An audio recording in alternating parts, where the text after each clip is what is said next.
it is a really, really confronting, a brutal and significant thing to lose a job or to be told your job's going. I've been there a couple of times now, and there's no easy way to say this. It's tough. It's really tough. Back yourself and know that you have skills for a start. Don't consider yourself hopeless, and don't consider yourself useless, and don't take it personally. It's not about you. It affects you, but it's not because of you. There's all sorts of other things outside of your control. There is hope because you'll wake up tomorrow morning. If you don't have hope, you don't have hope, and you don't have tomorrow. But you have tomorrow, and there'll be some time to process this, and there'll be no doubt redundancies and so forth as well. There will be opportunity come along. You'd be surprised, and I encourage people in and around the South Island and also North Island, get to Timaru and support them. If you can travel, and if you're going to spend money, do it in Timaru, because the downstream effects of job losses of this nature, and this would be in comparison in Auckland, probably 5,000 to 10,000 jobs in one afternoon. It is that big. For a town of 50-odd thousand, it is that big. It's really significant. So I encourage you, if you can, to get to Timaru and to help out, spend money, do what you can, because, boy, they're going to need it. This is a real big impact, and I'm sure they're probably at the pub, a lot of these workers now, drowning their sorrows, and they certainly have my commiserations. It's not easy, but a number of New Zealanders have been in this situation before. You're not alone. You're not the first. Nigel Bowen is the Mayor of Timaru and joins us now. Nigel, g'day. Good afternoon to you. Yeah, g'day, Duncan. How are you?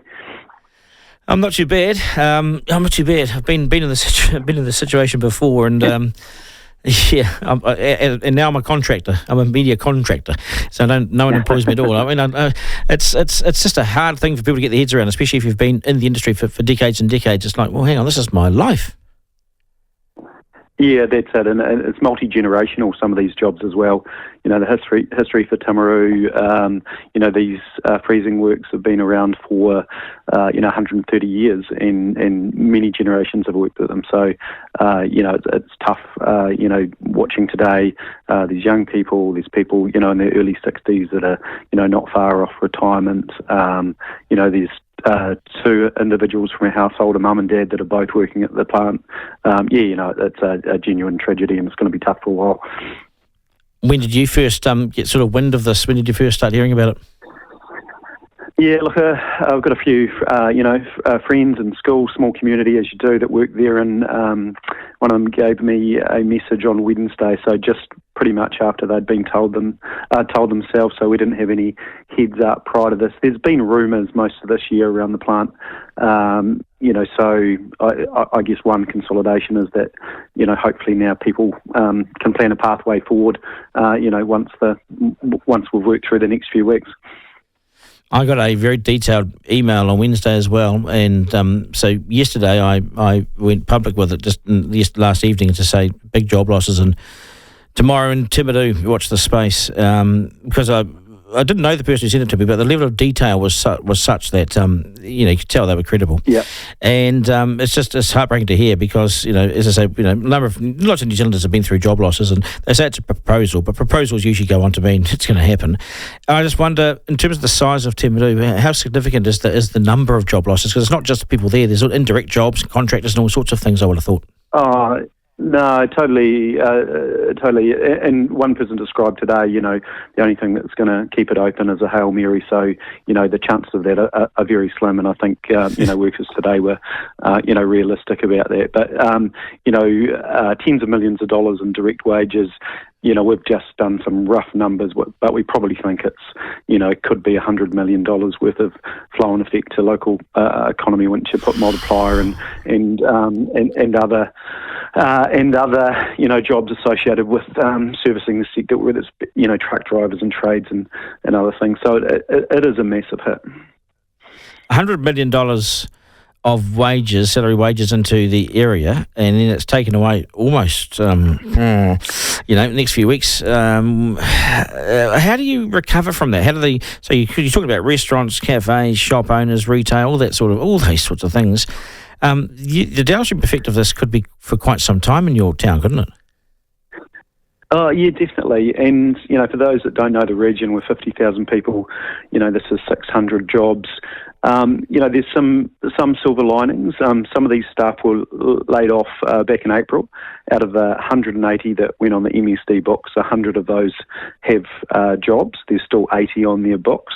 So people are finding work. We've got a strong manufacturing base at Washdyke. We've got a large Fonterra plant. There's McCain, there's DB. There's a lot of manufacturing jobs that if there's vacancies, people can go into. So it is going to be really hard for the next year, but I'm also optimistic, I guess, that we've got some amazing businesses that will want to support. Unfortunately, as the country is at the moment, high unemployment, and we're no different. We're quite resilient and get through most of the storms, but this one will be certainly harder. Yeah, because a lot of the jobs you just mentioned, a lot of them are food processing jobs, which in recessions and in times of need, all we do actually is eat. We don't go to the holidays, we don't do the disposable income stuff, but supermarkets do well still because we have to eat. So a lot of the stuff is made in and around your town, and it's a good feeder town for that sort of thing. So those jobs are still there, and that's why it's such a shock, I think, too, because this is a job processing meat, and people eat meat, and I've even had text in here this afternoon from vegans who feel very sorry for the town, which is quite nice of them. I just don't know where the other jobs are. I mean, are those other businesses hiring staff at the moment? Oh, look, there'll be some, and there'll be some, but it will take some time. We've got a neat community, and it is really strong in that manufacturing area. So, I'm confident that we can get through this. But there'll be a lot of short-term pain, not getting away from that at all. But there's hope, isn't there? Yeah.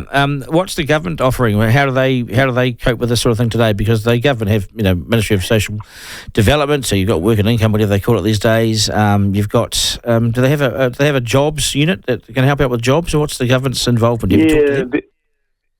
Yeah, they've set up already. I've just been with the local MP, sort of discussing a coordinated approach, from our local chambers to economic development, MSD, just making sure that there's, one pathway to support how we can get some of those manufacturers and others together around, sort of effectively sort of job fair type thing, so we can connect workers with employers. So those conversations are already happening, and obviously we've got to get through the next 3 weeks to understand exactly where it is.